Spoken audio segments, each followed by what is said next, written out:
Good afternoon or good morning, everyone, wherever you might be. I'm happy to introduce today my friend and colleague, Tomek Brzeziński. So we continue our ski season as promised. After Wojtek Szymański, we have Tomasz Brzeziński, and it's an engineering talk. So this will be about the trusses, which play important role in engineering, as no doubt Tomek will explain. So without any further ado, enter the dragon, enter Truss. Tomek, the floor is yours, take it away. Thank you very much, Piotr. It's a pleasure to be back in the middle of Atlantic. I suppose. Normally I can see Atlantic from my office windows whenever I'm allowed to go to my office. Now I can see the typical Swansea, rain. Right, yes, I will be talking about trusses, and I have to apologize a bit because when I agreed to give a talk, I was planning to give really non-commutative geometry seminar, and I was planning to talk about joint work with Wojtek Szymański. Fortunately, Wojtek gave such a beautiful talk before Christmas that there is nothing for me left to say. So at a short notice, I decided to change the, not such a short notice, but I decided to change the topic of my talk. And it will be about it will have perhaps some philosophical non-commutative geometry point. But it's about something which I got very excited about over the past 3 or 4 years. Right, so as you can see, it's a talk which I prepared jointly with my colleague Tess Turner, who is a great expert on this subject. Right, so first start with references. So as you can see, I was quite active in working on trusses over the past few years. And I also worked with several colleagues and my PhD student Bernard Rybołowicz in Swansea, with Paulo Saraco, who's currently in Brussels, and I've seen him listening to my talk, with Stefano Mereta, who is another PhD student, but not but of my colleague. He's a good friend of Bernard, who somehow encouraged him to do something with trusses, and with Simeon Brez from Cluj, and my colleague from Białystok, Ryszard Andruszkiewicz. Okay, so there is quite a lot of, as you can see, papers which I produced over the past few years. So as you can see from this, at least from this production, that I got very excited about the subject, and I hope I will be able to transmit some of my excitement to you.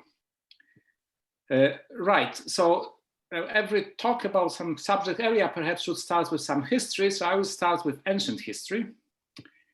That's the bit of ancient history. So trusses have been known for a long, long time. And this is an example of a truss used in the shipping industry. Well, it wasn't really industry, but for building ships in ancient Egypt.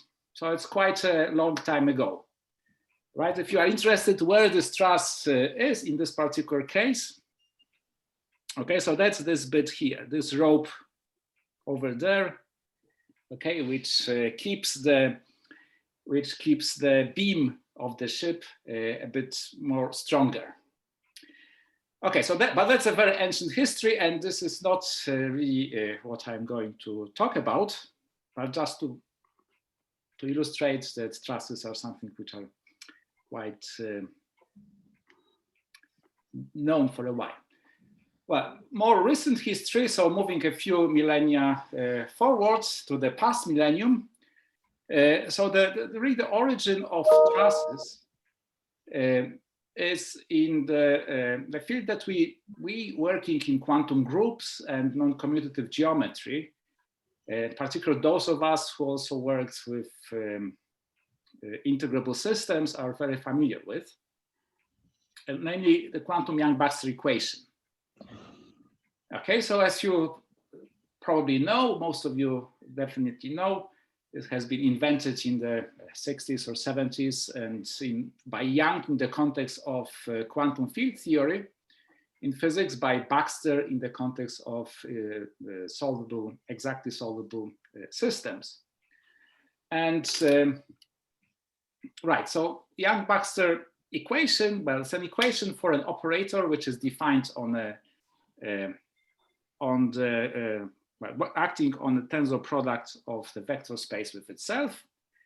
I'm using usual notation. So when I write R1, it means action on the first two tensor factors. Identity, the third factor, is untouched. And that's the Yang-Baxter equation, quantum Yang-Baxter equation, which really gave origin to quantum groups in the sense of Drinfeld and then Leningrad School of Mathematical Physics. Now, around 1990, Drinfeld suggested to look at a simplified version of the Yang-Baxter equation.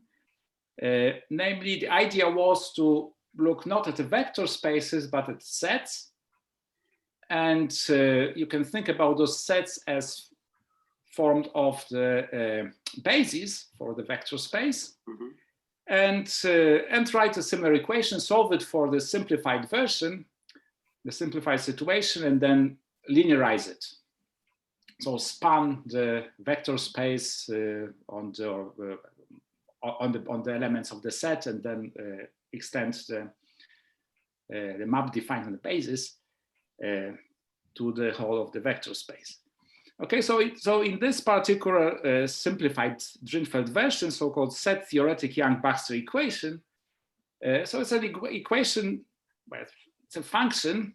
So we start with a function defined on the Cartesian square of a set, and we request of it to satisfy equation which looks exactly as the quantum Yang-Baxter equation, by that now it's not a linear algebra, it's just a set theoretic equation. Those are just functions. Okay, and I will refer to the pair X and R solving this set theoretic Yang-Baxter equation as a solution. Right, so wait, so X is not like fixed, predetermined?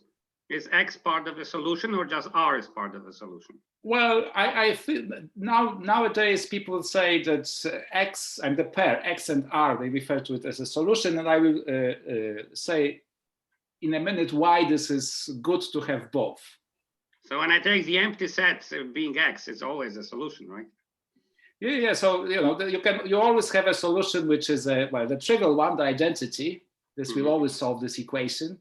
The flip will solve this equation, but we are really interested in finding solutions which are not trivial. I mean, this is the same true about the true quantum Yang-Baxter equation. Identity is a solution, but it's not maybe the most interesting one.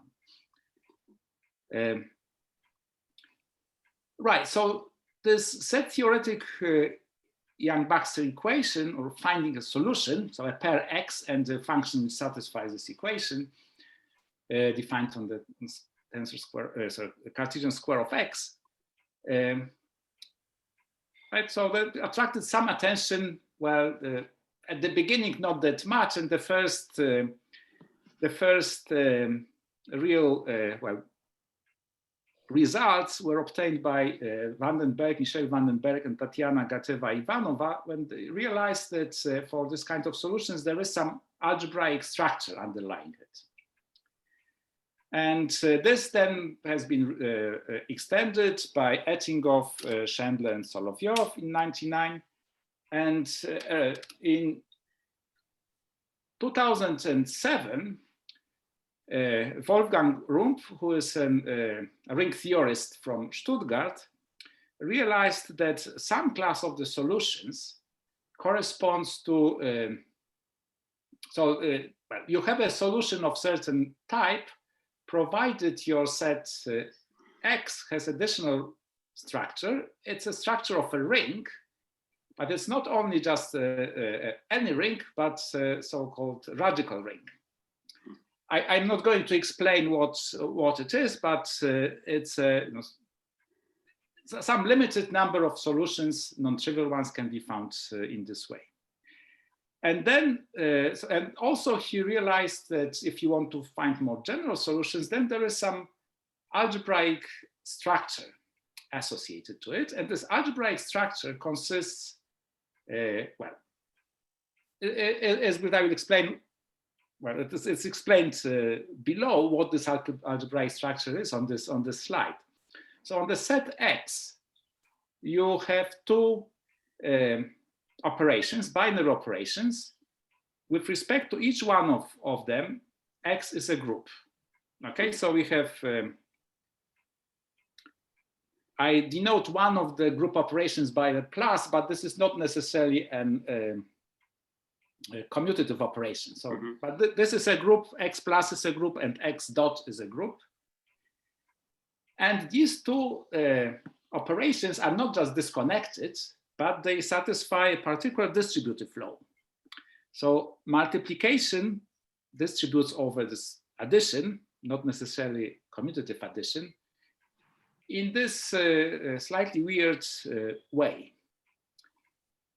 Okay, then this has been extended to the case when the, well, you just have one-sided distributivity.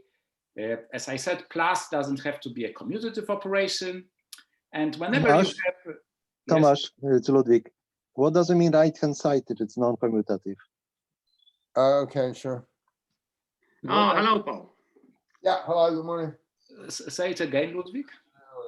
What is right-hand side if it's not commutative?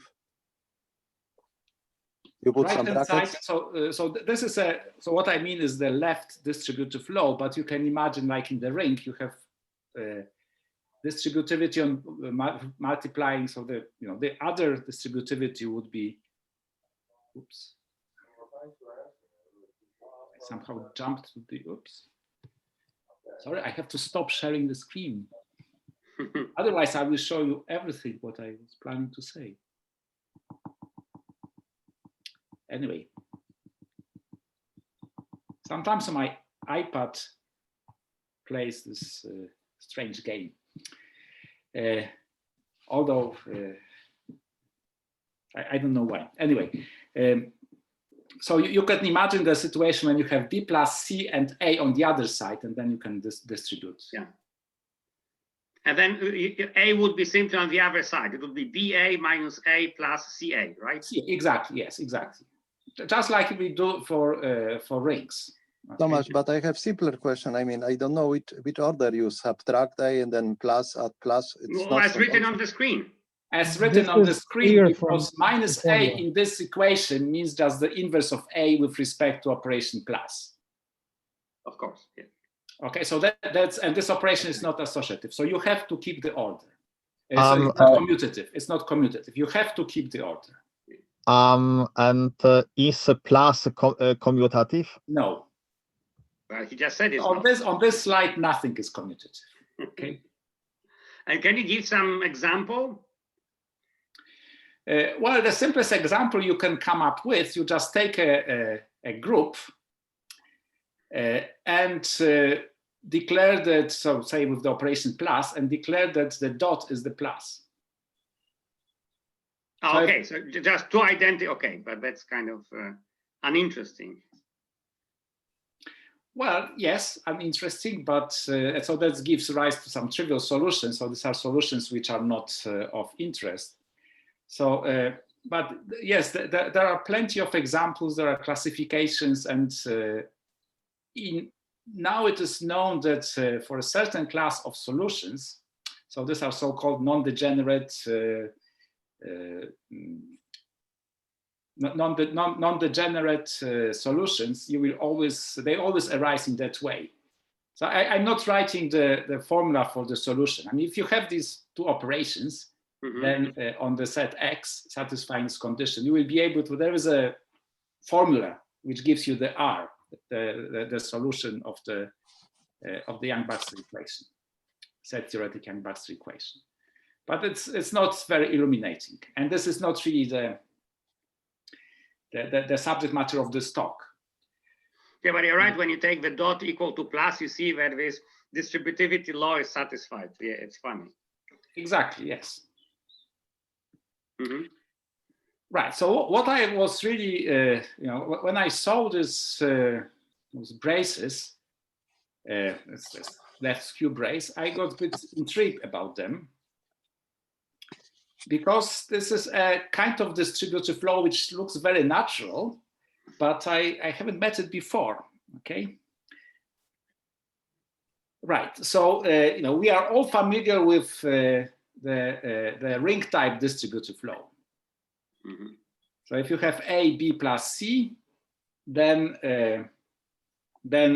this is AB plus AC, and plus C times A is BA plus CA. Now, as we teach our students, or those of us who teach elementary ring theory or elementary abstract algebra, the immediate consequence of the distributive law R is that A times 0, the neutral element for the group plus, is always 0, right? That's an immediate one-line lemma that one can prove and shows the students. And then the next consequence of this is that you can't invert zeros, the 0, okay? The 0 is, we learned it sometimes hard way in primary school that, you should never invert 0. And that's just a consequence of the usual distributivity between addition and multiplication for integers. Okay, but there is this other kind of distributive law, which I call brace type, which is based on the braces. Now, the one consequence of this is that well, 0 is equal to 1, must be equal to 1. So the neutral elements for both group structures, so when I write 1, I mean the neutral element for the dot, and 0 and the neutral element for the plus operation, that's these two neutral elements must be equal one to the other. Okay, so for someone with a traditional background in ring theory or arithmetic of integers, this is something very, very strange, that 0 must be equal to 1. On the other hand, these distributive laws appear in, we met them many times, but we didn't realize that we met them. So if you think about, I hope my iPad now will behave, but if no, not then. So if you think about, still not behaving. If you imagine that you have odd integers. Okay, the usual multiplication of odd, the usual multiplication is fine because taking the product of two odd numbers is odd. But addition is not good. Okay, if you add two odd integers, you get an even one. But if we slightly modify the addition in this way, a plus, or I will write it for some reason, I write it in a different order, minus 1 plus b, then everything is fine, because in subtracting 1 from this even number, I got an odd number. So this operation is well defined on integers. And actually, it's a group operation on odd integers, yes, odd integers. And it's a group operation. The neutral element for this group operation is 1. And the distributive law that you get is precisely the brace type distributive law between usual multiplication and this modified addition. Amazing. Okay, so for so somehow if you think about it, the usual distributive flow, the ring type, is well suited for even numbers, not for odd ones, but the brace type distributive flow is well suited for odd numbers. So they are somehow they should be treated on similar footing. Okay, so I had some, when I looked at this, I had some questions, and I already posed some questions. So why did this brace distributive flow appear so late in the algebra? Why is it not used? If you don't want to distinguish between odd and even numbers too much, then it would be useful to have both at the same time. So you mean it was not introduced by the ancient Egyptians? Yes. And later, only in the 21st century, it really appears. This formulation of braces is due to Ferran Sedo, Eric Jespers, and Jan Okniński in 2010. Okay, so are there any natural situations when this brace type distributive flow occurs? Well, I've given you one, which to me it looks very natural situation, and Wolfgang Rump would say, well, that's for radical rings, Jacobson radical rings. And then what somehow worried me is that the 0 must be equal to 1. Okay, I didn't like it too much. So I was thinking, is it possible to find an intermediate distributive flows such that at one extreme 0 cannot be invertible, the other extreme must be different from 1. In the other extreme, they have to collapse, 0 and 1.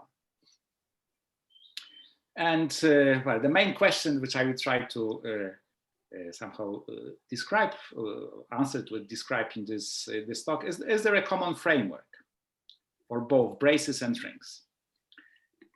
And the answer is somehow motivated with this, where the non-commutative geometry type philosophy enters. As we all know, in non-commutative geometry, we shouldn't focus too much on points. We should focus on some algebraic systems such as algebras, operator algebras. But points are not really very good geometric points, or are not very good for the study of non-commutative spaces. So how about looking at the framework which would not make any choices of elements? Whenever we define a group, we make a particular choice of an element, the neutral element. And only when, and in the case of even integers, this would be neutral element would be 0, so the natural addition. In the case of odd integers, in this example, it was 1. The example that I gave was 1. So try to develop the framework in which we do as much as possible without specifying elements, and then by specification, we can end up either in rings or in braces. Okay, so every algebraic structure system has to be supported on something, and this one is this is a support for trusses. So that's another example of a truss. This is in Florence, right? Sorry? This is in Florence. Exactly, Santa Croce in Florence. Thank you very much. It's excellent, Piotr. I will take you, you will get, and when I give online lectures, I'm always asked to do some quizzes. So maybe I should have done this quiz and you would get the extra. Yes. Right, so support. So this algebraic, I mean, we have two operations on the same set, both in the case of rings, and well, actually there are more than, if you think about in terms of universal algebra, there are more operations than just two, but addition, multiplication in case of rings and braces. And the idea to get rid of specified elements is to look back to 1920s and to the work of Prifysgol and Baer. And this is a notion of, it's actually introduced by Prifysgol, but in the case of commutative or abelian groups, and Baer extended it to the non-commutative, non-abelian situation. So what they realized is that there is a different language for studying groups. And the trick is that you replace a binary operation in a group by a ternary operation. And I will explain on the next slide. First, I will give the axioms. Then I will explain what is the connection with groups. Okay, so a heap is well, I assume it's non-empty, but the great thing about heaps is that they can be empty. So a heap is a set together with a ternary operation, which satisfies two conditions. Well, three, depends how you count them. Okay, so one is so-called the associativity. Well, it is an associativity. It tells you that, so you have this operation denoted by a square bracket, and this tells you that whether if you operate twice, you can shift the bracket from the left inside the other bracket to the right. And not the middle. How about shifting it to the middle? Good question. You can shift it out of these axioms. You can work out how to shift in the middle, but there is something that has to be done to do it properly. So once I write those axioms, you will be forced to see what the third possible move will be forced. What would out of the axioms. And the second axiom is this so-called Maltsev identities, which tell you that if you have in the ternary operation, two neighbors are the same, then you get the third element. Okay, and on the top of it, we can talk about abelian heaps, and for the abelian heap, this commutative law has to be satisfied. So the middle bit is the middle element is unchanged. We just swap the elements at the end. Okay, so the axioms are, if you think of them, very, very simple. You just write, natural. The first one is just the associative law is the natural thing that you can write, except that some curious people ask you what happens when you move by one, not by two. Tomasz, what happens with the second if A1 is in the middle? Yeah. With the second axiom, the Maltsev identities. Yes. Nothing. Okay, we are not requesting anything. Just that when the two neighbors are the same, then the third. So no prize for me, sorry. Okay. Okay, so that's I mean, it's a good question, Ludwig, actually, but so it's not quite nothing that happens, but what happens is very interesting, and I will explain it in the next slide. Okay, so heaps that was observed already by Baer and by Prifysgol are in sort of one-to-one correspondence with groups. It's not quite one-to-one correspondence, but there is some close correspondence. So I put one-to-one quotation marks. So whenever you have a group or an abelian group, then you can make it into a heap. Okay, and the way to do it is to just, rather than taking the sum, the group operation, you put the middle term is with the inverse, put in the middle.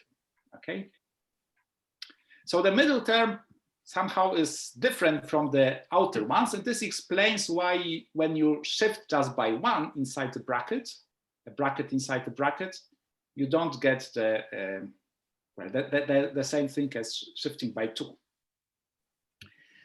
And well, the first axiom just follows from the associative law for the addition or the group operation. So the associativity of this heap bracket, and the Maltsev identities are also obvious, right? So if the A is equal to B, then C remains. And if B is equal to C, then A remains. That's some Maltsev identities.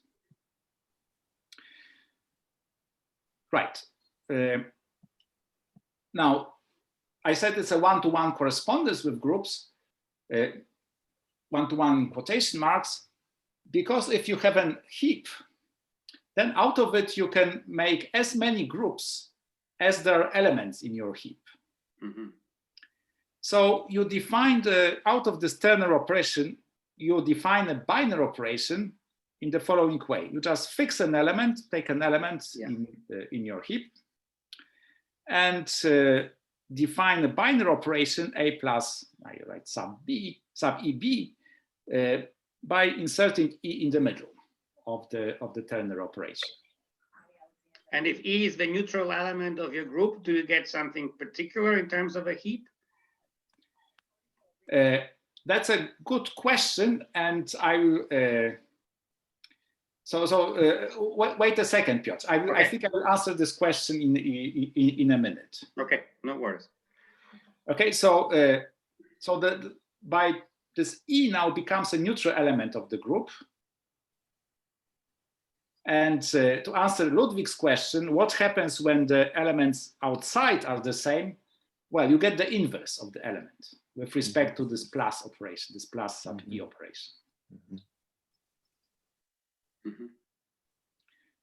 Okay, now, what happens here is that if you choose different elements, well, each time you get different operations, but the groups are isomorphic. Okay, so the up to isomorphism, whatever element you choose, you will get the same group up to isomorphism. Mm-hmm. Now, the interesting thing is that so this equality is up to isomorphism. And to answer your question, Piotr, in other direction, if you start with a heap, convert it into a group, and convert it back into the corresponding heap, you are not getting an isomorphic heap, you are getting the same heap you started with. Uh-huh.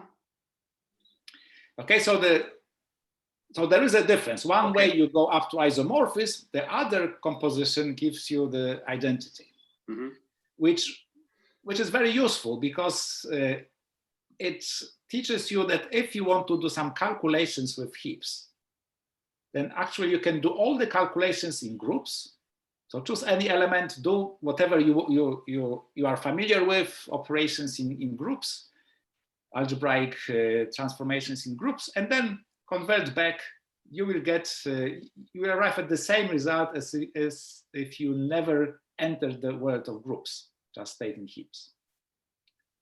Okay, so that's a very useful thing if you want to do calculations, which this is a very, very bad thing to do, and a very misleading thing if you want to study the nature of heaps from the categorical point of view,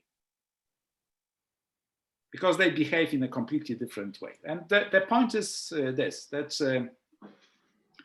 from groups you have the forgetful factor to based sets, okay, sets with the chosen element, that's a neutral element for the group. Now, the category of heaps is defined in the obvious sort of way, so the objects are heaps, morphisms are functions which preserve heap operation in the most obvious way. Okay, f of the heap operation is the same as the heap operation of f applied to all the elements A, B, C. Tomek, sorry, I have a technical problem. I don't see your screen. Maybe I clicked something by mistake. Can you make sure that you are sharing the screen? Because I don't. I am sharing the screen. We can see it. We I can see see We it. can see it. We can see it. We can see it. That's my problem. Okay. I clicked something on Zoom and now I see Tomek on the full screen and no slides. I would say it's a wrong choice, but anyway. So now click on Tomek and you will get screen back. Exactly. And I will just disappear. I will become tiny, tiny, tiny. And just... That's what I'm trying to do, but you are persistent. You don't disappear.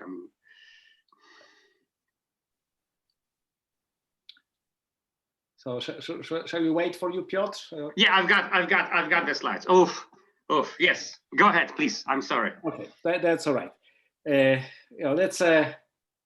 we are all, or many of us are experts in teaching online, and we've seen many different things happening.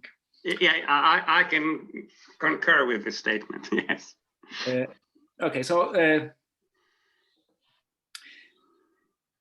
well, when you teach in the class, the worst thing that can happen, you just trip and fall over. But in the on the Zoom, there are many other options.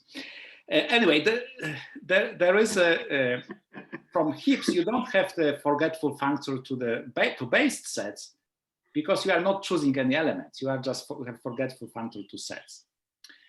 So in a way, the groups are built on the based sets with a chosen element, the base element.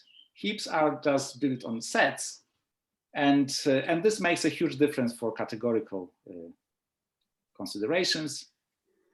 Okay, so heaps appear in nature, and so one observation which was made back in the 1940s by Jeremiah Certain, that if you have a group and you take a subgroup, then every coset is a subheap. Okay.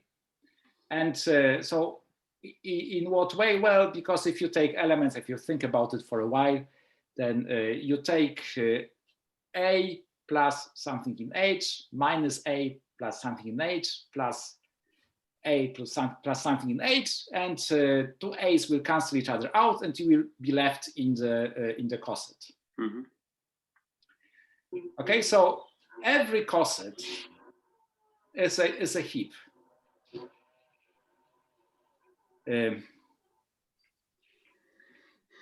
So that's I think it's a very nice discovery that we can treat all the cosets in the same way, provided so one of them is just a group, but all of them are heaps.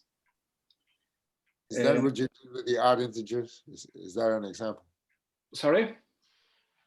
You had an example with with the odd integers. Yes. Yes, exactly. Yes. This is what you did with the odd integers?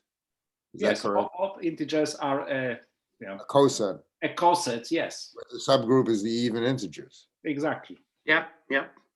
You will have the same for any coset of any subgroup of Z. Mm-hmm. I mean, the exceptional nature of integers is that also multiplication is fine with them. So not in every coset for every subgroup you would have this property. It would not usually they are not closed under the multiplication unless you have modulo idempotence modulo the subgroup. Okay, the next slides. I try to argue that heaps are nicer than groups, so they are simpler. Simpler in the following way. If you think about, first of all, universal algebra point of view, then a group is a set with nullary operation, that's the choice of the neutral element, unary operation, that's the inverses, and the binary operation. So there are three operations on one set. Mm-hmm. Okay. Heap is just a set with one operation. Mm-hmm. Okay, so from this point of view, its composition is much simpler than that of a group. And this can be illustrated on the case of the free heaps. That's actually something that was discovered by Bernard Rybowowicz, my student in Swansea. That if you want to describe what is a free heap on a given set, it's a very easy construction. If you want to describe what is a free group, then, well, you take all the words, then you realize, well, I need to put an empty word because I don't have neutral element, and then you have to cook up somehow all the inverses. In case of the heap, you just take a set and consider all the words of odd length. And in fact, you remove the words that times. You only consider the words where there are no, no stuttering, okay, allowed. So there are no identical. You would reduce Truss just to TRU because double S is not permitted. So you would have an odd length word with no each, and the consecutive letters are never this equal one to the other. But all other words you accept. Can be vulgar, can be inappropriate, they are fine. Well, it depends on your set. Yes, of course. But when you make a word, does each letter have an exponent? Is there an exponent on each? What do you mean by a word? Well, what I mean by a word is just, there's the sequence of letters. That's what I mean. I see. So there's no exponent. No. No, there's no exponent, no. I mean, exponent is 1, yes. Yes, exactly, yes. So yeah, because you can't have exponent, because if you had an exponent, then you would reduce by, because you would, this would mean you have repeated letters, one after the other, the same letter. So you're not allowed to repeat a letter, okay. Yeah, exactly. All exponents are 1, okay. Yeah, so I mean, neighbors cannot be the same, and you can repeat the same letter later on, but the neighbors cannot be the same. And what is this transpose exponent with W2? You write it backwards. You write the word backwards? Yes, exactly. Okay. Exactly. You write it backwards. So I transpose the word, and then when I join 3 words together, it might happen that some letters coincide. So, true. So that's pruning. Okay. That's the pruning. So I remove all those letters, and that's a free heap on the. It's a very, I would say it's a very elegant construction. I don't claim ownership. It's really done by Bernard. And when you say remove, you just all these repeated letters disappear, right? It's not like you reduce 5 repeating letters to 1 letter. It doesn't work like an idempotent. It works more like a unipotent. Yeah, I mean, you can formalize it by some relation. Okay, so that's all some. We have set on those words and then relation. So, okay, right. So now I will move to trusses, and trusses provide one with. They are a sort of bridge between. They're supposed to provide a bridge between rings and braces. Mm-hmm. Okay, so I've chosen 2 bridges here. The first one is in Pennsylvania. Good. Paul, do you recognize? Yes. And the second one, colleagues in Denmark should recognize. Yes. Wait, the second one is in Denmark? Yes. Yes. It goes from where to where? It's over the little belt, right? Wojtek? Richard, yes, do you agree? What? Richard, do you know that bridge? Richard? Not from the picture. Trust me. This is the train bridge, right? It's the train bridge. It's a train bridge over. It's the train one. It's the train one. It's not the one you usually see when you drive. No. But when you go from Richard to Wojtek, do you go by this bridge? Exactly. If you take the train. Yes. When you get out of the water or before you get into the water, right? Right. So so these are another example. You, right? I usually drive by car, but. So these are another example of trusses. Okay. So what is a truss? Well, it's a heap. So I wrote very different versions of the definition. From most general to the one that I'm really interested in. So a left skew truss is a heap, which is not necessarily abelian, and an associative operation. So it's with respect to the dot, it's just a second. Wait. Okay. With distributive flow. The only distributive is a left distributive flow in this case, but you can, if you think for a second, that's what you would write. If you have a ternary operation and a binary operation, and you want to distribute binary over the ternary, that's what you would write. Okay, when this heap is abelian, then I will talk about the left truss. Right version can be defined in the same way, and the truss is a triple, which is abelian heap, and we have both distributive laws, the left and right.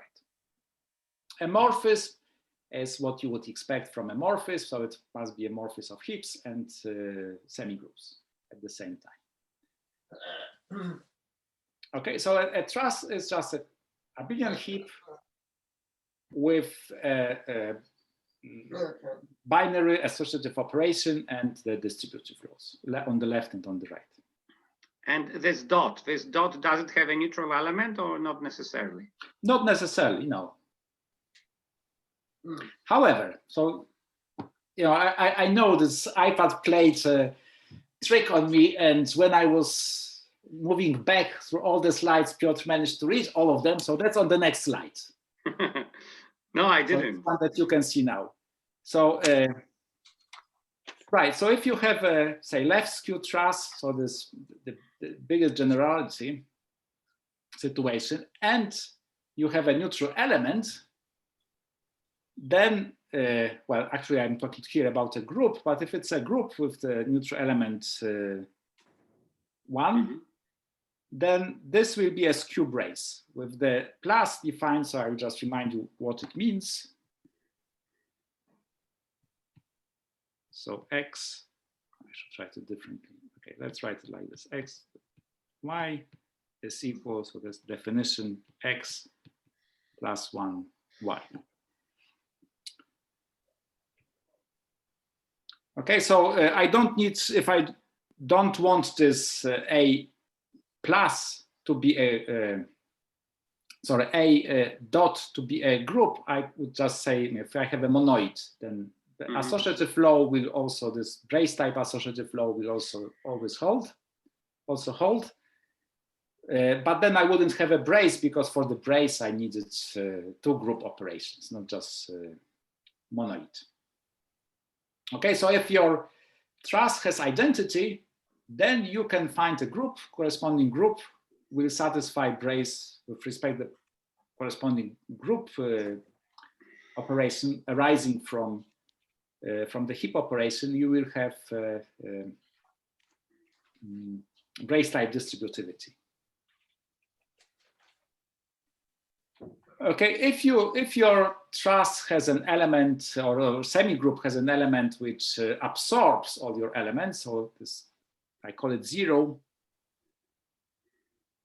a times 0 is always 0, and you consider this plus defined with respect to the 0, then you will get a ring type distributive law. So since I haven't assumed commutativity of the truss operation, of the heap operation, and only one-sided distributivity is assumed, this would be a near ring. But if you have a commutative or abelian heap and 2-sided distributivity, you will have a genuine ring. Yeah. Okay, so that's a very so that's how you, that goes back, and if you cast your mind back to the philosophy. So in truss, I don't specify any elements. But now if I specify, if I'm lucky that there are some elements with certain properties, such as identity for the semi-group operation, or this absorber for the semi-group operation, then I can end up with a brace type thing or the ring.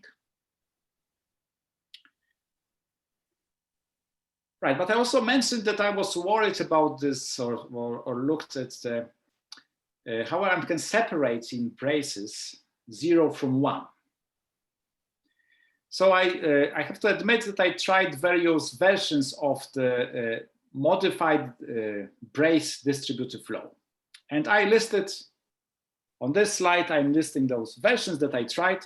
So the first version is this, that suppose that the modification happens on the right hand side of each equality. Okay, so on the left hand side we have A times B plus C, and on the left, well, in the brace case, the sigma of A was just the sigma was identity. Yep. Okay, so I try to say, okay, let's say that sigma is not identity, then I can move from identity to some sort of zero, and then I will be able to shift from one type of structure to another type of structure. Okay. Then I said, okay, but why do I separate the sigma from A times C from this? Why should I write this? So let's say that we have, well, only the first multiplication is preserved, and the rest is just some function, some mess. And why on the, when insist on the first one, we can do exactly the same with the, mess around with the first AB and just keep AC. Or we can even be bolder and say, well, that just mess both and mix A with B, whatever you, and A with C. And it turns out that all these distributive law or these algebraic systems, if you think about them in universal algebra terms, they are all equivalent. And they are all correspond to a, in this case, left skew truss. So so the lesson from this is that I found it very surprising that all these distributive laws, which look very different, are actually, you can easily go from one to another, and if you have sigma, then lambda is just, you are forced to take lambda, this minus sigma plus A dot C, and out of this lambda you can generate sigma. That's, I found it very, very surprising. But also the lesson is that in fact, you have two kind of distributive laws. There's nothing really in between the ring type distributive law and the brace type distributive law. Because whatever you try to find in between, you end up with some, well, we are not moving that far from the usual distributive law. Okay, or the truss, I mean, so all is inside the truss. Okay, so that's a summary. I more or less reached the half point of the talk. So what is a truss? Truss is a set with a ternary heap operation, abelian heap operation, and a semi-group operation which distributes over the heap operation. You know, when T dot is a monoid, I would just say it's a unital truss. But I don't think I will use unital trusses that much. But when you have a unital truss, you can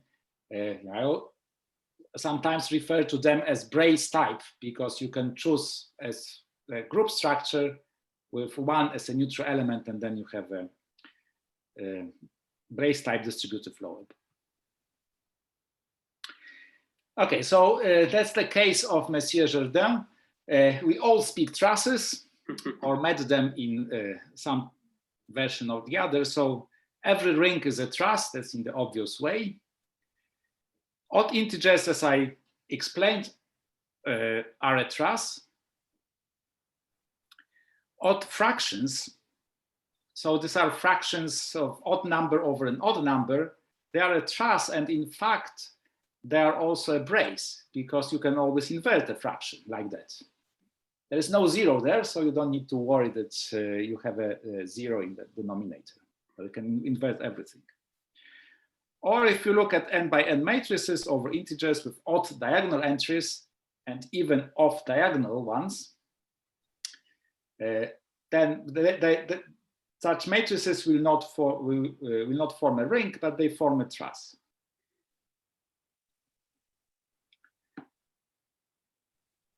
In fact, so all these trusses are somehow related to rings, but there are examples of trusses which are as far from rings as possible. Okay, so we start with an to keep our feet on the ground. We start with an abelian group. View it as a heap in the standard way, as ternary operation A minus B plus C. Okay, then this abelian group is a truss with the following operations. So these are, excuse me, just some examples. If you fix an element E then you can have this sort of trivial multiplication, AB is equal to E. This will be a ring, the zero ring, if E is zero, but for all other cases, this would not be a ring. The next example is where you actually identify the addition with multiplication. So that was the trivial example of a brace that I gave. So that's in general you can have. So if you have an abelian group, you just define the product by the addition, just modified by E, okay, shifted by E. Now there are some sort of skew cases where you know, AB is equal to A. This is never a ring unless you have just trivial ring, a single element there, or AB is equal to B. So on every abelian group, you will have at least these kinds of trusses. The case 3 and 4 are essentially never isomorphic one to the other. The other two, so AB equal E, is isomorphic, whatever the choice of E, and the same is with the other. Isomorphic as trusses. Wait, so E is not the neutral element? Well, it is not. Okay, it's just some fixed element. Okay. Some fixed element, yes, which we will put in the middle in between A and C with the, so in this case here, okay, that's A minus E plus B is equal AB. That's your definition of the product, right? AB is A minus E plus B.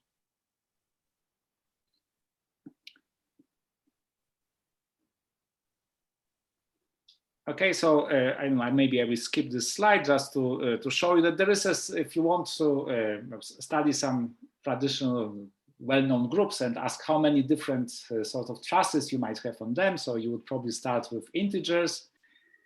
And okay, so there are those non-commutative trusses. Non-commutative, not what I wanted to do. Non-commutative trusses. Never of the ring type, and it turns out that the commutative trusses are in one-to-one correspondence with idempotents in the ring of 2 by 2 matrices over integers with trace 1. I found it quite interesting, and if you want to classify them up to an isomorphism, then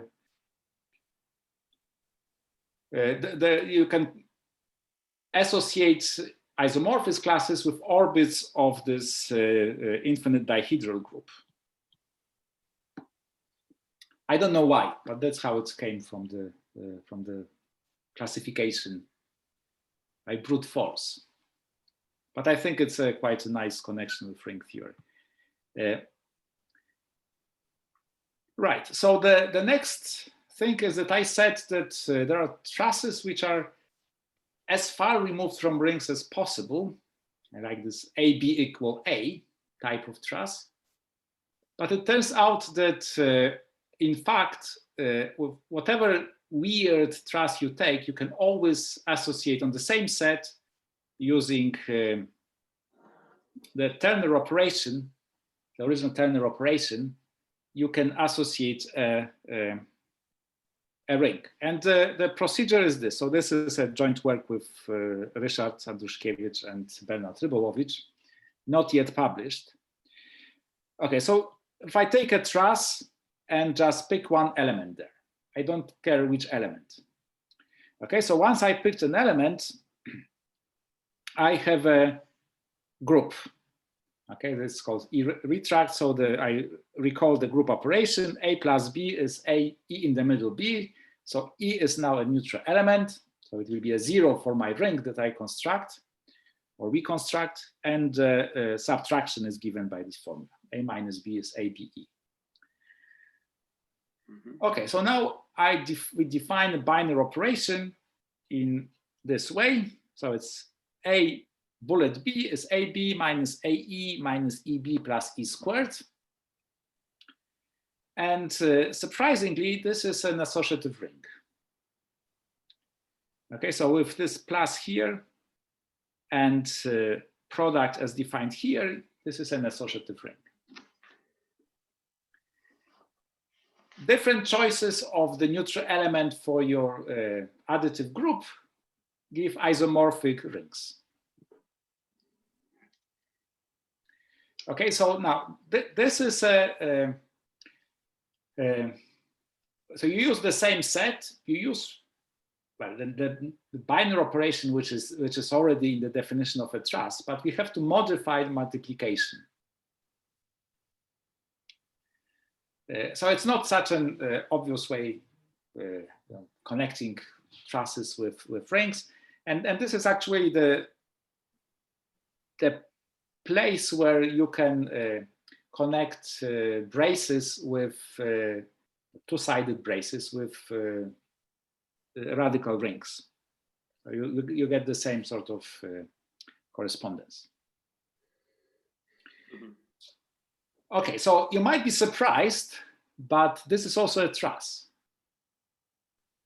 So what you can see on the screen is actually a rhododendron, and this kind of the bouquet of flowers on the plant is in botanical terms it's called truss.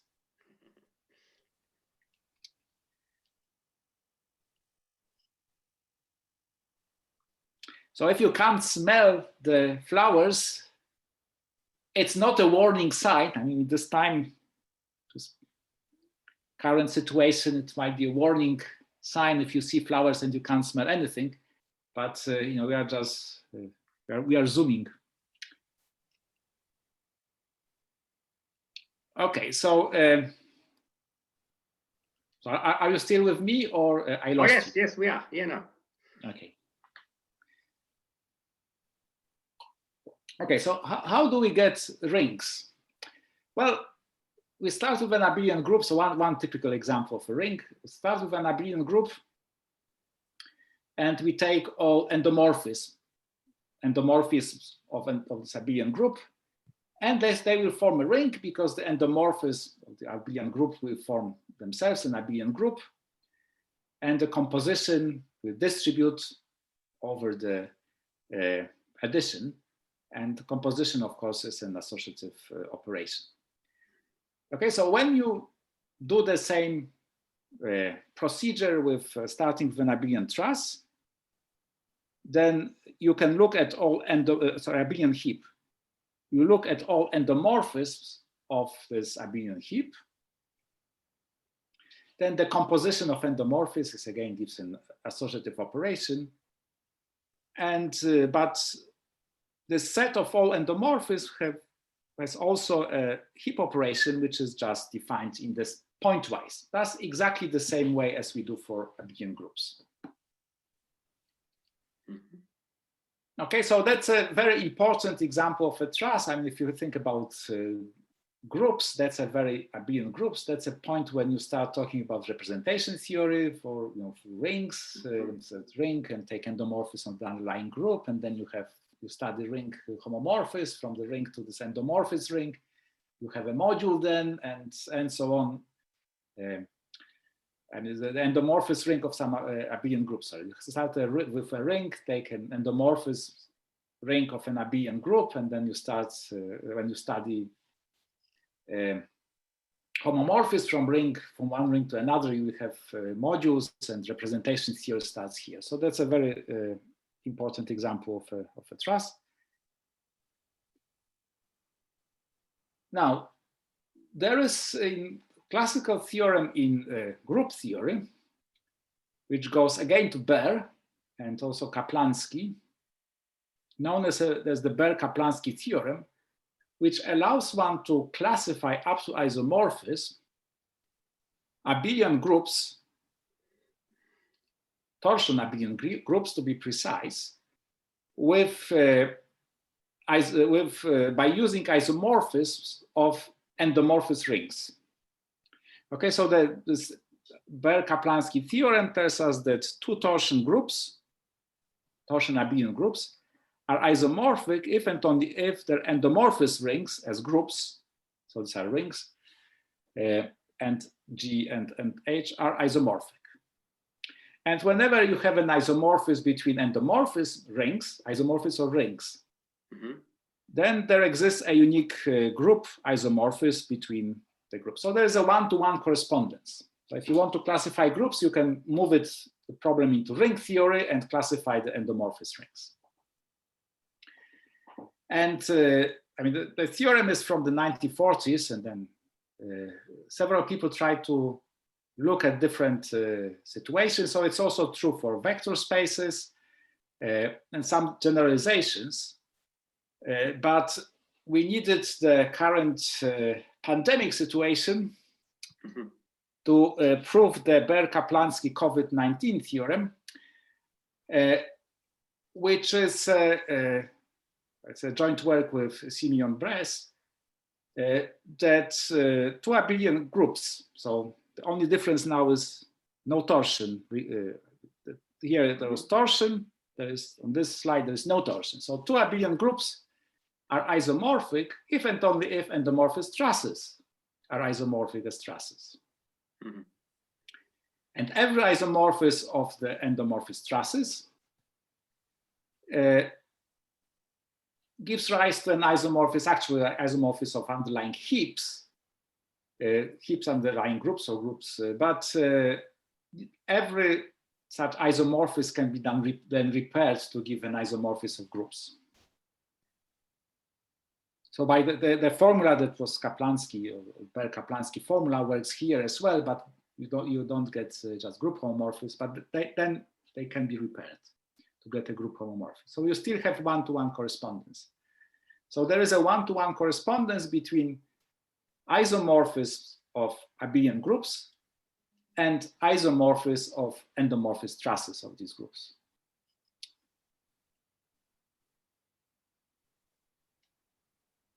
Okay, so another place where we can we should recognize that there are we were using trusses.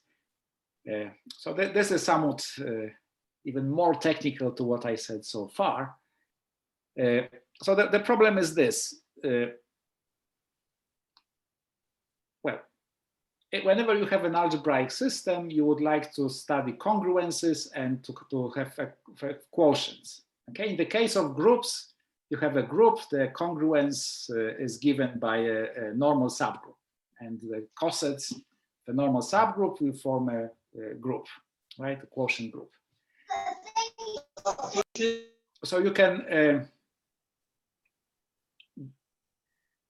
do this procedure for heaps, so there's no problem here. So you have, but then you define some equivalence relation with respect to a subheap.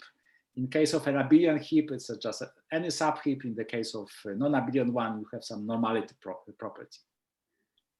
Okay, so this quotient procedure is just, you can follow some group theory. But the more interesting fact is that if you have a truss, then, and if we have a ring, then to take the quotient, to get a quotient ring, we take an ideal. So ideals would correspond to congruence classes in rings.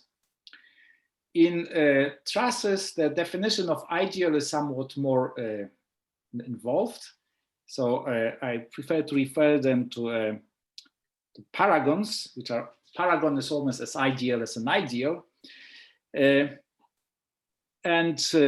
so there is some closeness condition required with respect to multiplication and the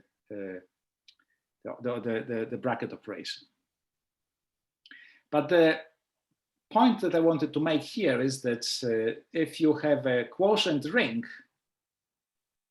okay, then every equivalence class, so every coset, or every element of the quotient ring is in fact this paragon. And this is a generalization of the characterization of cosets by Certain. That in the case of cosets, we had subheaps. In the case of cosets of a corresponding to the subgroup, in case of rings, we have those paragons. Okay, but it's getting more slightly more technical. Okay, so there was one thing that I wanted to say about where trusses really appear and how one could think of them if you don't want to think about ternary operations. Okay, so they actually are very closely related to ring extensions. Now, when I talk about ring extensions, I don't assume that rings have identity. So for me, a ring is just associative ring, not necessarily with identity. Okay, so everybody knows what an extension of rings is. Well, it's an exact sequence. So the ring that's extended, that's R, and it's extended by Z to S. Okay, so we have a sequence of, exact sequence of ring homomorphisms. Okay, and since I'm not talking about the rings with identity, those homomorphisms are not, they don't need to preserve any particular element. And again, going back to the classical theory of ring extensions, two extensions are equivalent. Okay, if you find an isomorphism between S and S prime and automorphism of R and Z, so that you have this commutative diagram. Okay, this is a slight extension of the standard definition. If you look at in the papers of Hochschild or MacLean, they would just they wouldn't mention theta R and theta Z here. They would just assume their identity, because you can combine, say, theta R with phi prime R, and then you would have just so it doesn't really make any difference. And the equivalence in this sense, and an equivalence when you have assumed that theta R and theta Z are identities, it doesn't make any difference.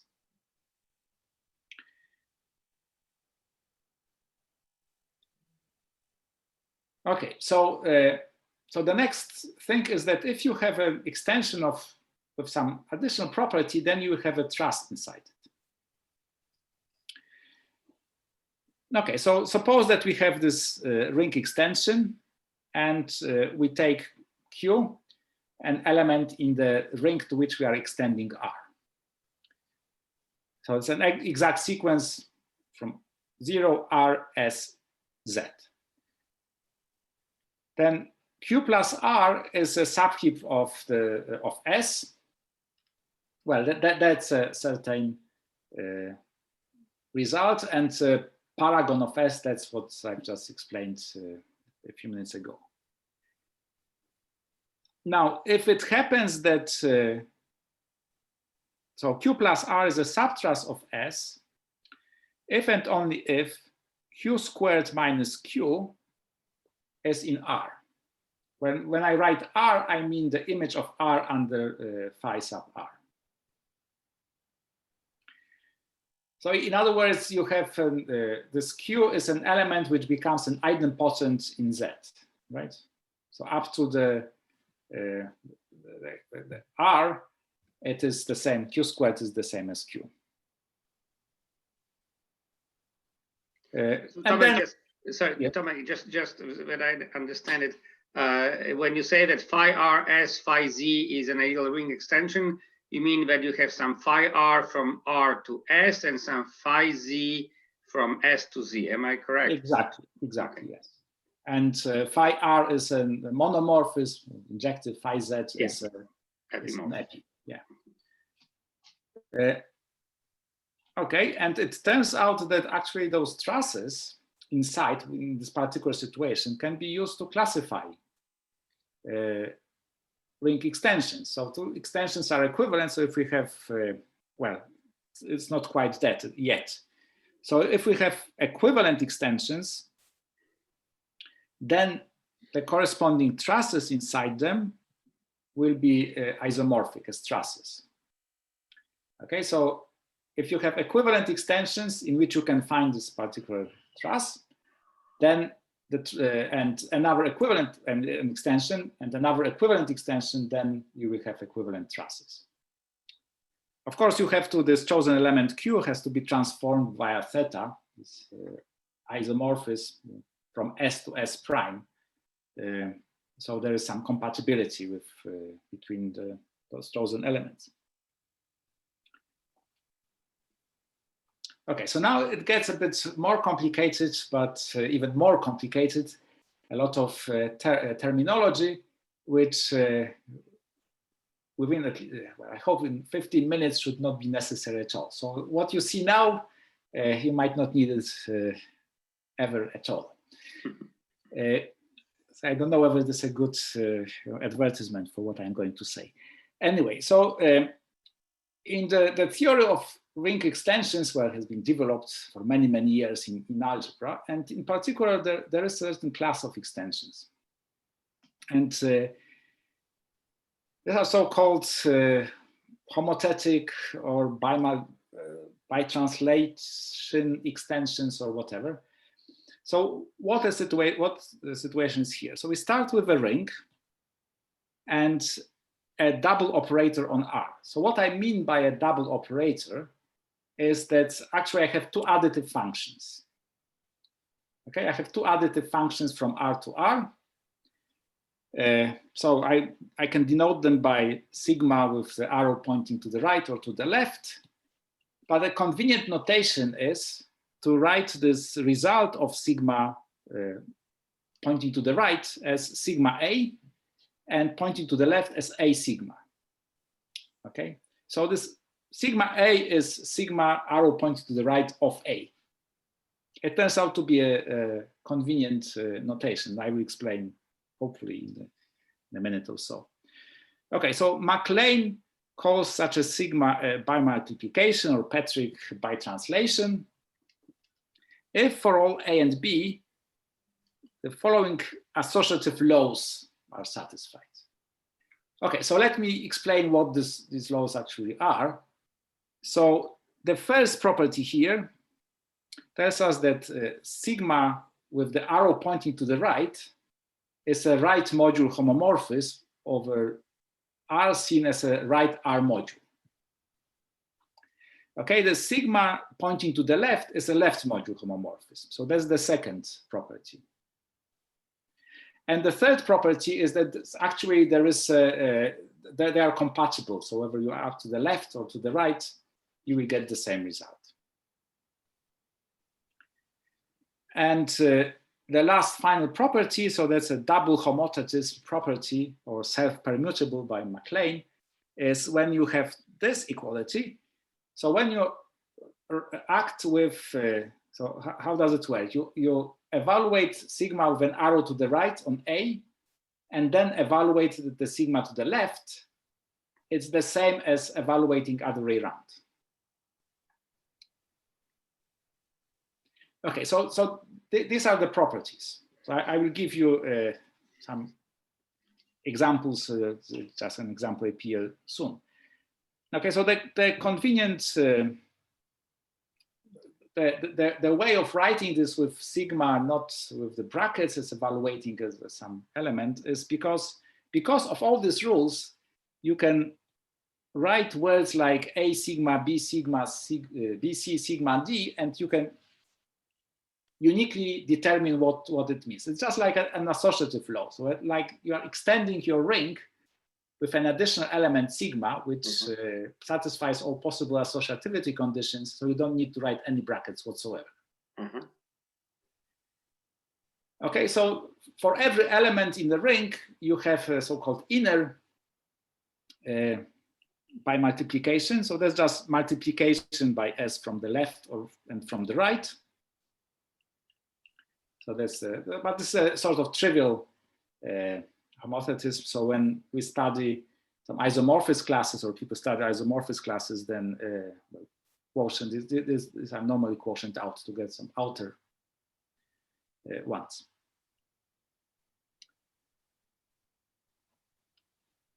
Okay, so next point is how this is related to extensions.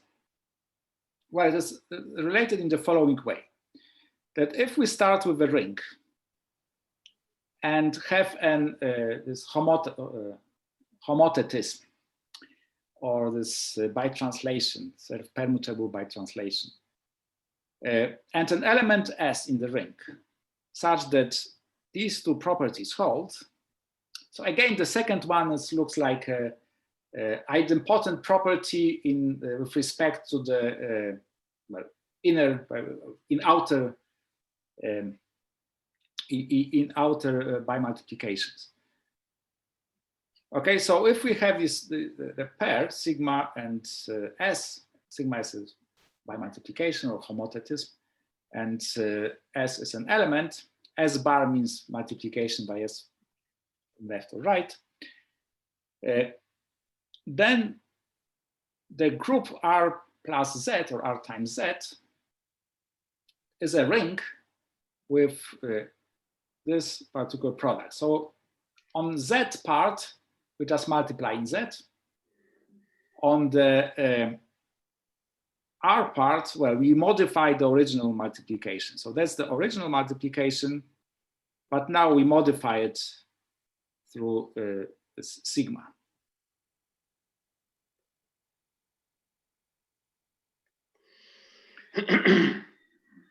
Now, one can easily show that actually this is an extension. So this new ring, R sigma S, is an extension of R by Z.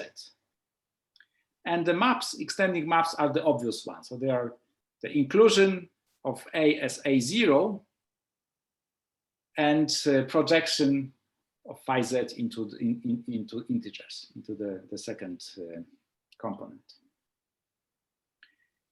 Okay, what does it have to do with what I was talking about? Well, and this is the point where you can actually, and on this slide, you can forget about those homothetic things for the time being anyway. Okay, so this theorem tells us that actually, whenever you have an extension of a ring by integers, then this is equivalent to a homothetic extension. Okay, so forget those homothetic extensions, just study extensions of a ring to another ring by integers. Okay, so just for completeness, I wrote explicitly how, I mean, one direction is clear, it's just the previous slide. So you have an extension of, out of R, you cook up a ring, this R sigma S, and then you have an extension, but how you get sigma and S out of an abstract extension, well, I wrote the formula here. I don't think they are very illuminating, but the point here is that in this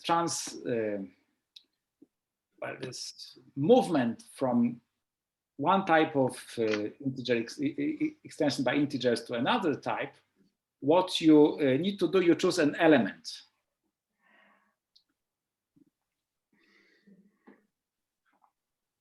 Okay, so I wasted something like 5 or 6 minutes on explaining homothetic things which are actually not necessary. So what I'm talking about really are extensions of a ring to a ring by integers.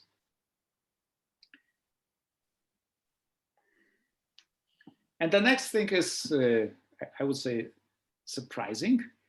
But it's one of the main results of this paper with Richard and Bernard, that if you have a homothetic extension, then if you look at A1 inside so remember that R sigma S is R as a group is just R times Z. Okay, so I'm looking at A1 inside it, and what we discover is this is a truss. So whenever you have a homothetic extension, or equivalently an extension of a ring by integers, then you have a truss. Furthermore, the extensions of those homothetic extensions are equivalent if and only if the corresponding trusses are isomorphic. So what are trusses? Well, trusses are isomorphous. Well, isomorphous classes of trusses are the same as equivalence classes of ring extensions by integers. So if you don't want to know anything about trusses, you can equally well study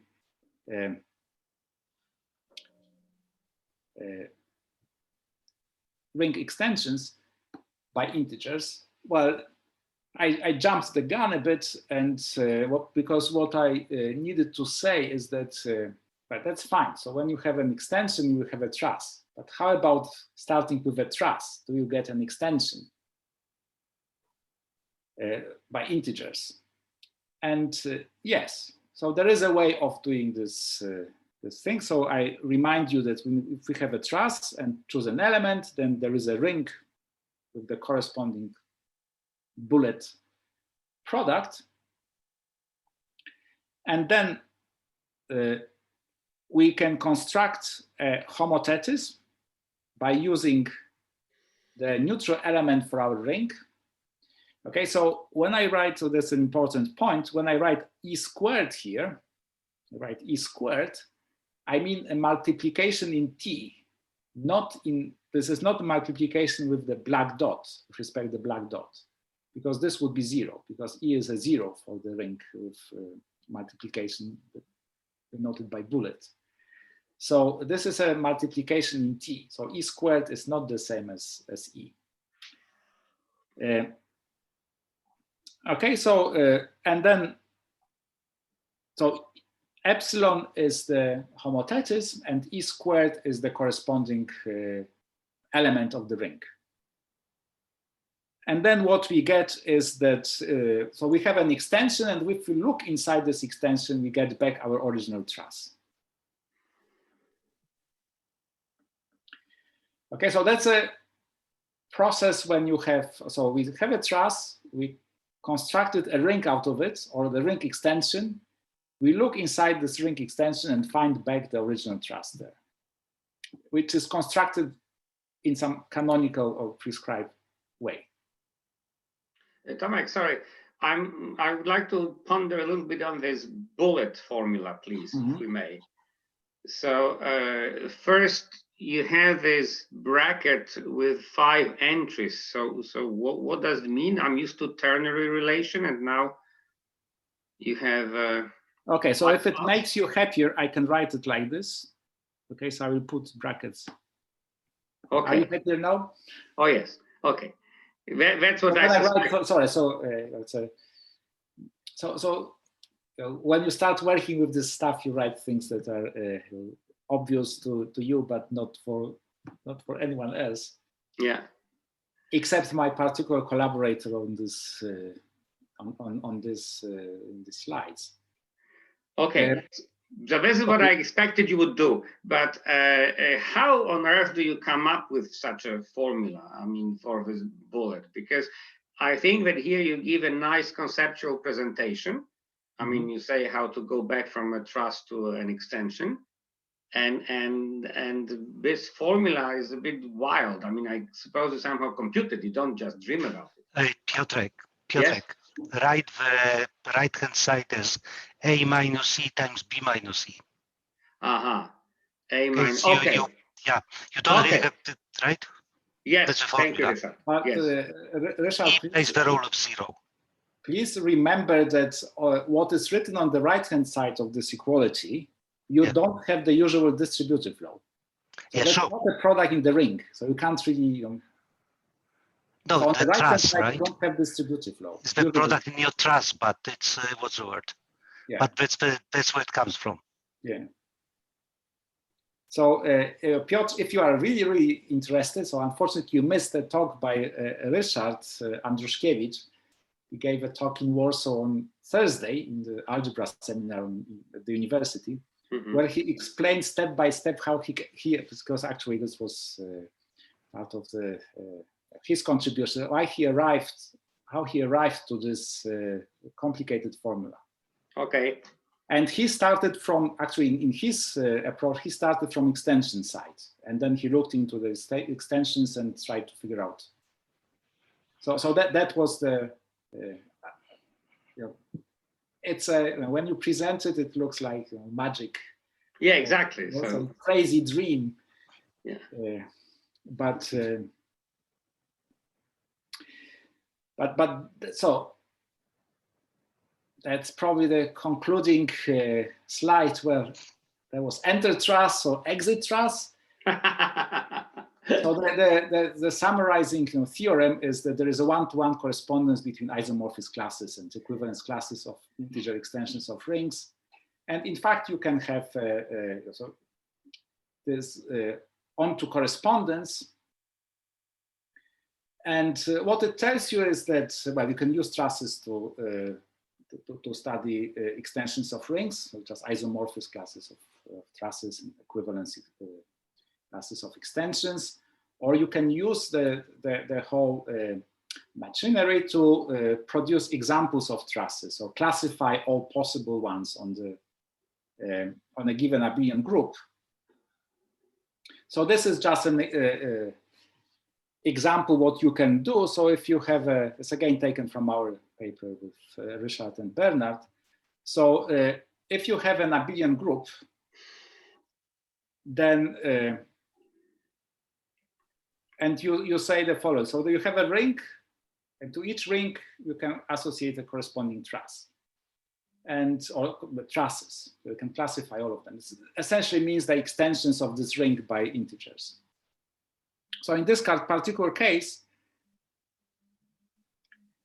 we look at the group, any abelian group with zero multiplication. Okay, so that's a very trivial ring. And it turns out that there are as many isomorphous classes of trusses on corresponding to such a ring as there are decompositions of the group into 4 subgroups. I wrote the formula for the multiplication in the truss. So for example, if you look at the cyclic group of order P, where P is prime, and take its nth power, then you will have n plus 3 to 3 possible non-isomorphic trusses. What is CPN? What is CPN? Well, CP is a cyclic group of order P, ZP, if you like, Z mod PZ, okay? So it's a cyclic group of order P. Okay. And N is N copies, so. Okay. The direct sum, or the sum of the. This is not a complex projective space. Okay. No, it's not a complex projective space. No, sorry. I know it's a geometry seminar. And the simplest case is if your group is indecomposable, then you can only decompose it in the 4 different ways. So there must be A and the trivial groups in this decomposition. For each one of them, you can write the corresponding extension. So, this is a table. In the case of decomposable group, the 0 ring on an indecomposable group, non-trivial indecomposable group, will have 4 non-equivalent extensions by integers. Okay, what can you do with trusses? Well, that's another example of a truss, or 2 trusses. Okay, so I mean, if I'm allowed to dream, then there are a lot of things that one can do with truss. I just said a few things. Probably I said more than I should have said, because more is sometimes less.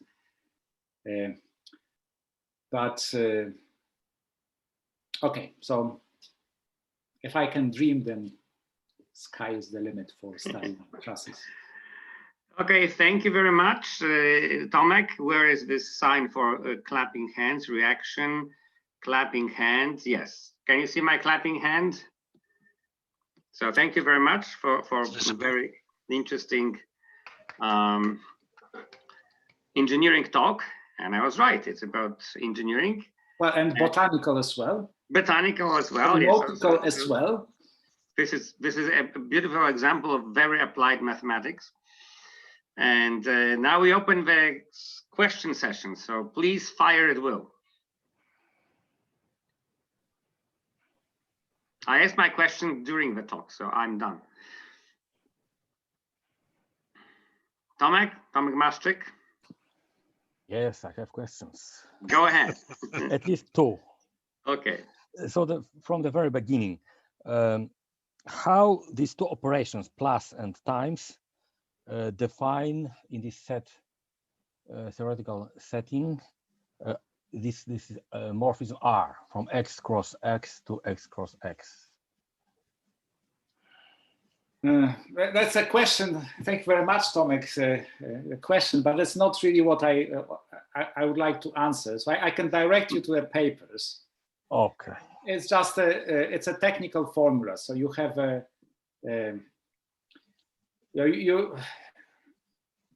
it's not very illuminating. Let's put it that way. So there is, I don't think there is any conceptual way of understanding how this is done, but you can write down the formula.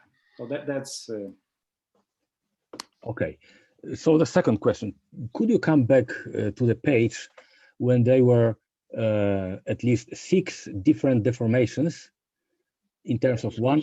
Yes.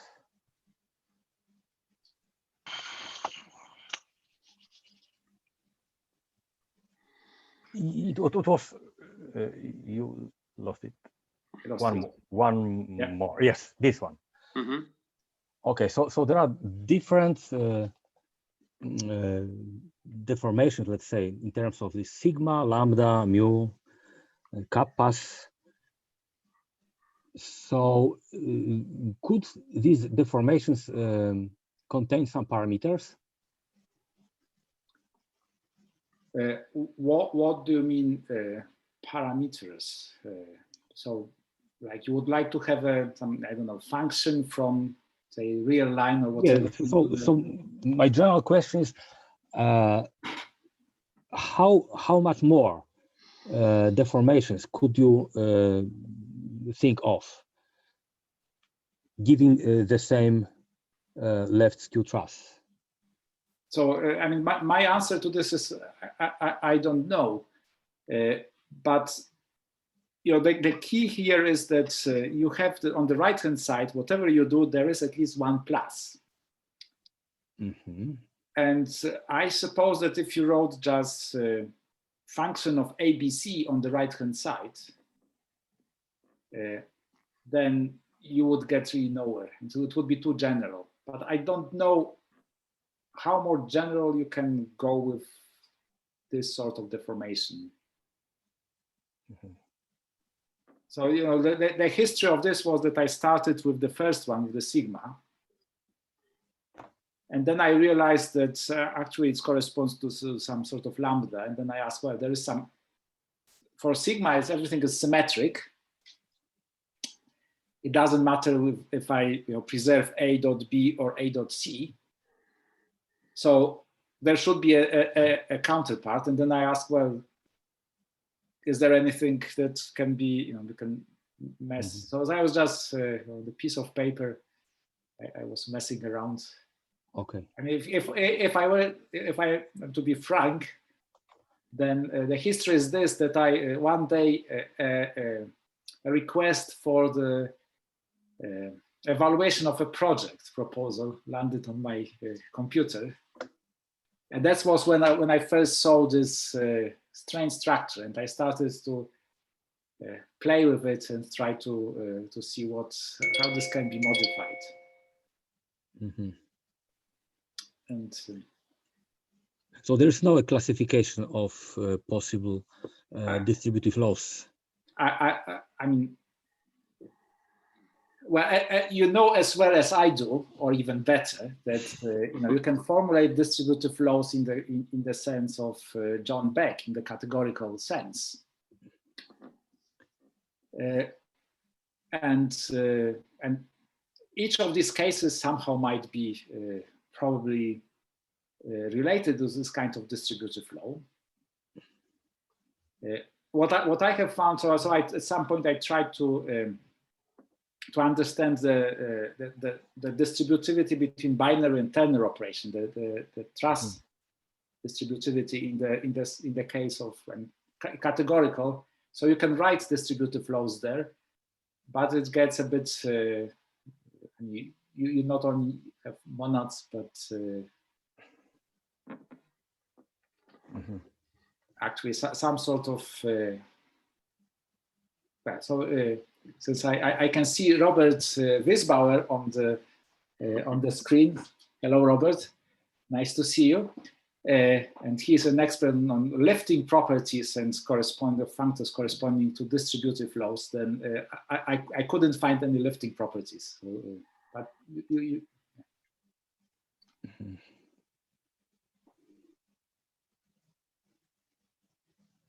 Okay, can I ask another question?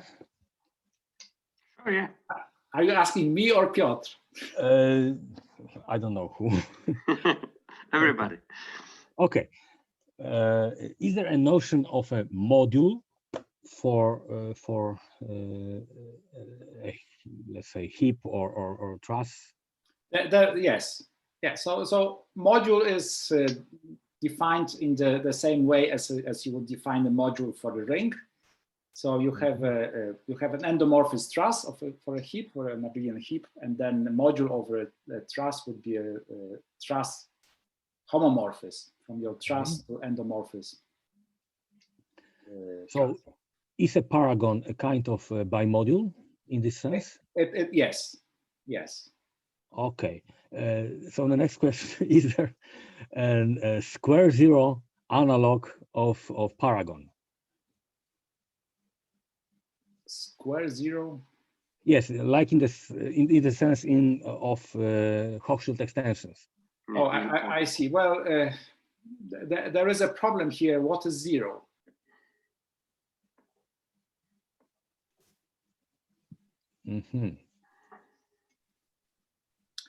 So maybe some kind of linearization in the affine sense. Well, I think that's a good direction, because it's a sort of, heaps are a sort of affine versions of groups. Yes.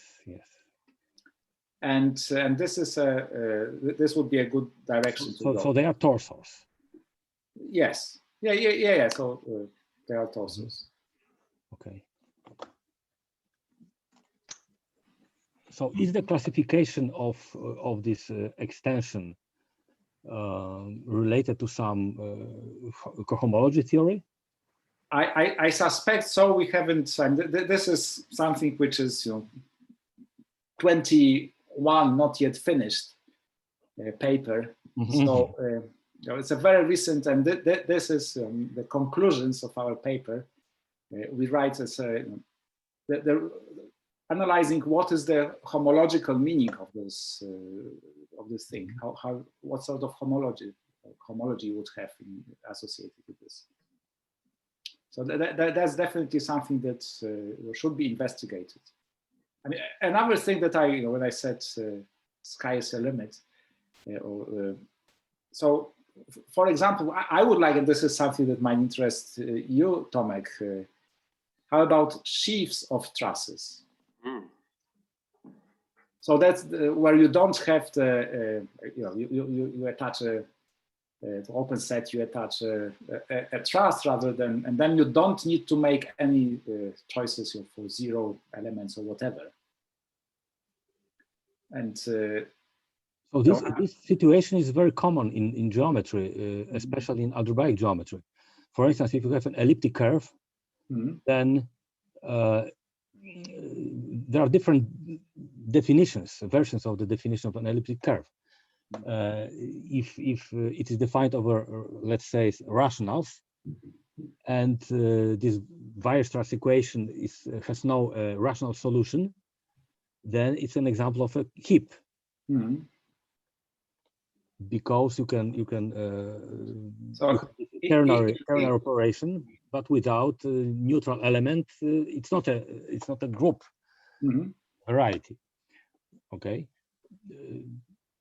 and if you think about a universal family of elliptic curves parameterized by J invariant, then you have a sheaf of heaps, for instance. So exactly. So very natural direction of thinking about these things. So the main point is not necessarily this algebraic structure, but non-existence of this neutral element, let's say. Exactly. Zero. Because then if you have the proper zero, then you wouldn't have distributive law. Yes, yes. Even if you have some operation, the multiplication, but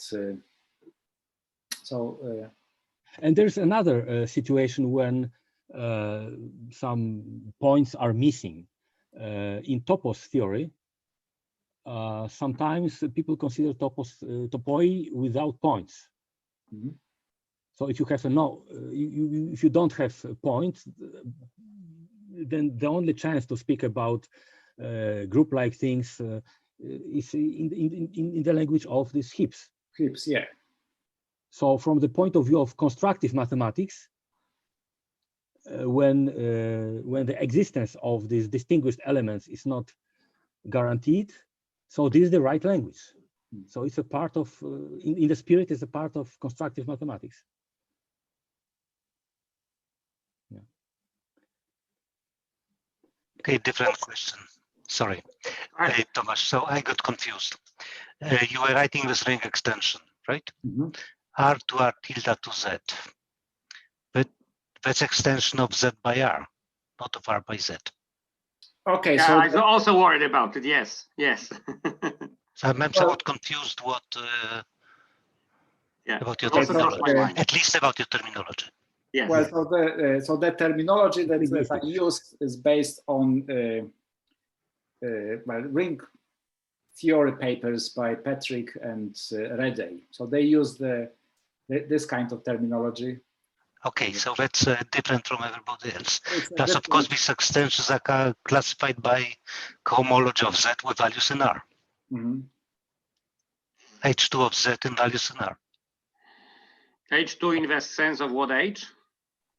Cohomology, ring cohomology. There is a version of ring cohomology. Hmm. For non-commutative rings as well. Sure.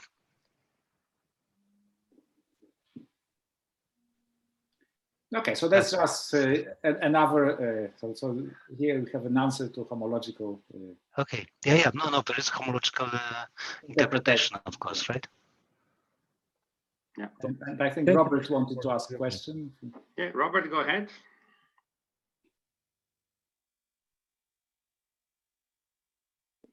I can see you, Robert. I see that you are unmuted, but I don't hear you.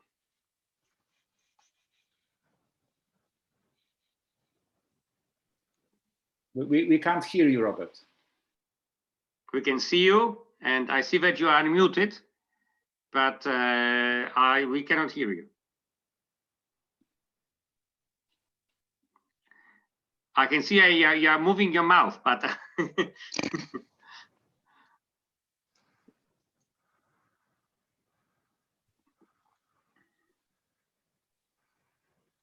no, nothing. No. Maybe you have a problem with your mic. Yes. Now we are muted. Now we are unmuted. It's not a question of Zoom. Technically speaking, your mic doesn't work. No, nothing.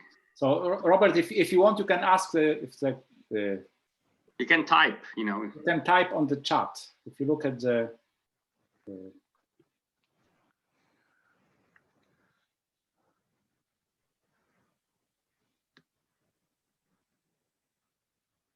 So in the meantime, are there any other questions?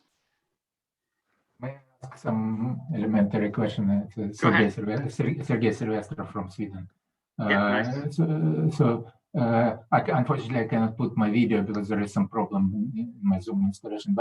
But they're complementary to Robert because we can see him, we cannot hear him. We can hear him, we cannot yeah, see right. But there is something called It's better to be heard than seen. Yeah. If there is a there is something called median algebra. It's appearing in probability and in some other places, and it has very similar axioms to those axioms you put in the beginning of your lecture. So that structure where you move triple product in bracket of 5 elements. You are moving the bracket, triple bracket to the last position, so to say, from first to last position. So it was in the beginning, very beginning of your. Probably this the definition. Yeah, right. So this is correct. This space. Yeah. And there is this called median algebra. As it is realized in a set theory with a triple product with some, or it can be realized using median function from probability and looking up at the properties of this.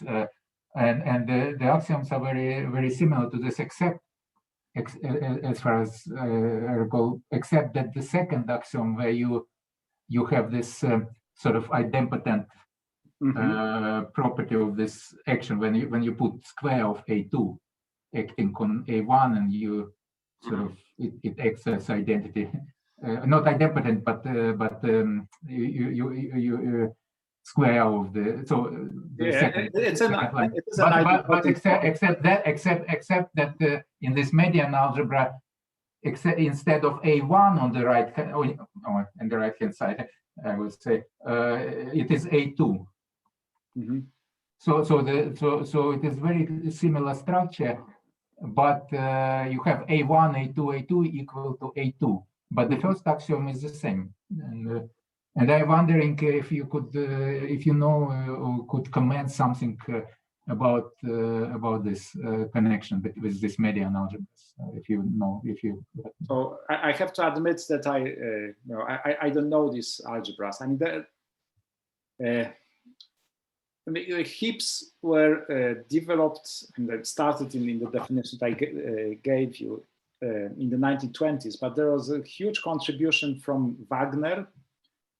And so he studied generalized heaps, and so there are various generalizations of those axioms. Yeah, but I really don't know the. I haven't looked at them that carefully, and not. Yeah, you take a look at this median algebra, and there is a paper, for example, from 1947 by Birkhoff and Keith in Transactions in Bulletin of American Mathematical Society, which I know of, and then even such person from computer science as Donald Knuth has sort of touched on this, because it is, but it is very similar structure to this one, except that in the second axiom you have A2 instead of A1. So A1, A2 is equal to A2. Yeah, and that should have some kind of duality or some other connection or some maps maybe between the structures. This median algebras, they also, it's the same properties in this median algebras, they appear in probability when you calculate median of the set of the finite set. Then you will have functions which have such properties. Yeah. So, can you hear me now? Yeah. Yes. Okay. Now I finished that. Thank you. Yeah. Thank you, Sergey. Thank you so much. Thomas, I have one question with your expansion here. This reminds on the multiplier algebras. Yes, this is also I was thinking about it. Yes. Do you have any relations with this? I mean, this that's a good question. Because this is precisely, you have left and right linear operations on a ring, and this is but sigma with an arrow, I agree. I also thought about multipliers. It's a multiplier algebra. Yes, those might be my indication. They are related to multipliers. Yes, exactly. Yeah. So this is the second question is Kaplanski theorem for abelian groups. Yeah. Yes. What does it say for modules and the randomorphism rings?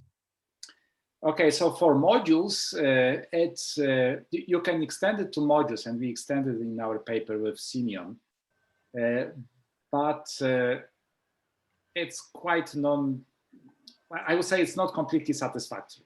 Let's put it that way. And you can extend it. You have to consider a very well. And Tomek Maszczyk asked about modules for this for trusses. So you need to consider slightly modified definition, not so natural as one would see. Yeah. Okay. So there is some version, but it's not. I would say not. The identities. Yeah. The identities you're looking at are somewhat familiar from non-associative algebra. For example, if you have your Jordan triple systems and things like this, is there any relation with this? I don't know. Yeah. So alternative algebras or so you know there are a lot of questions, and I'm just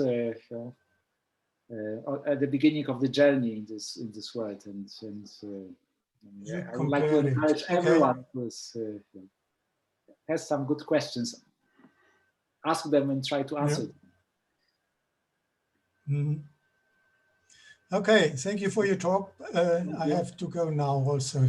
Okay, thank you, Robert. It was nice to see you. Very nice that you could join us. Okay, so before you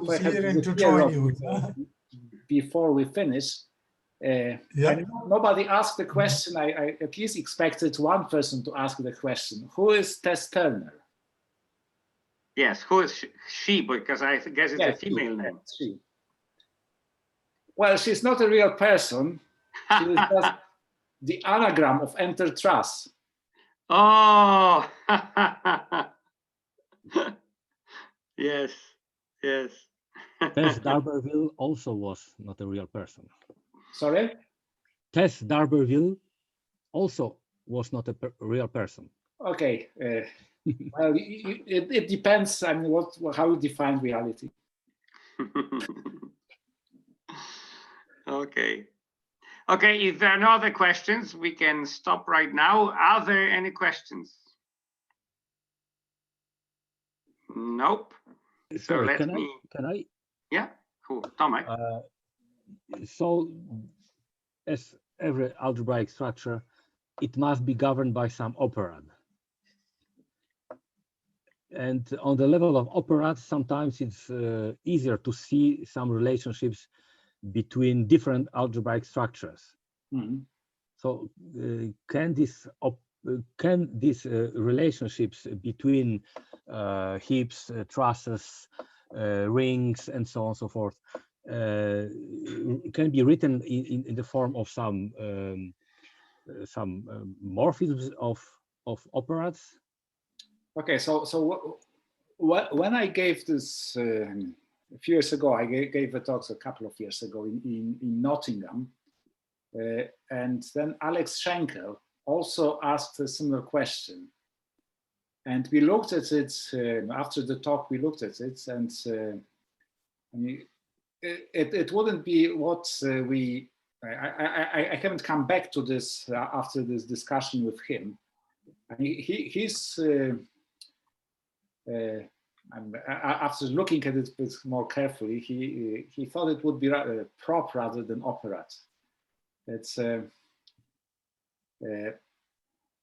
but I don't think we really came to any conclusion. So that's a natural question to ask, but I have no answer to it. Okay. But I think that operands would not be, and that's what I remember from this discussion 2 years ago now. But I think it was a bit different than just operand. We needed some more. So there's something more was needed.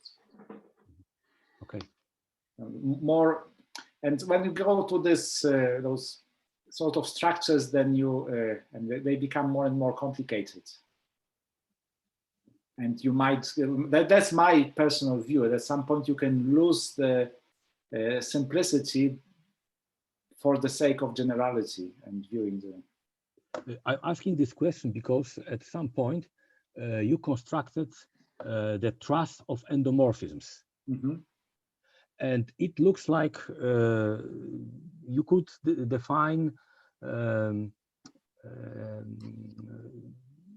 an action of operand as some algebraic structure being an algebra over an operand. Because if you have endomorphisms, then you can speak about ring homomorphisms from some other rings to this endomorphic ring, and this is called a representation. But it's not a ring. Yes, so in quotation marks. Okay, it's a truss. And it's an endomorphic structure within the. Yes, so if you have this Trusses, endomorphic structure being an algebraic structure, you can speak about representations. So this is like defining. You know, when you mentioned now this operas, it might be actually Robert is gone now, but it might be related to this Berka-Plansky theorem, the way that we needed to for modules, that we needed to modify modules. They remind me some operant philosophy a bit. So maybe it's a good direction to go. Thank you, Tomek. Okay, thank you. From the operant point of view. A very useful comment. Okay, so anybody else? Well, if not, let me clap hands again. Yes, you can see. I can also give you a thumb up. You see. So thanks very much for your talk. I just want to mention that next week our speaker is Moritz Weber, and this will be an inauguration talk because it's 20th of January, so it will be joined with Joe Biden at a certain moment. 1 hour into his talk, Joe Biden will click in, and that's it for now. I'm happy to see you in this new decade. It was actually one of the longest talks. I think that, Tomek, you just broke the barrier of 2 hours. So that's your record. Sorry, the talk was for around 90 minutes. No, your talk was perfectly tuned. I mean, you extended your talk by just a few minutes, but the question session combined with your talk is a record time of over 2 hours. So I stop it now. So thank you again. I stop it. I stop recording, and then we can go informal. Okay, thanks again.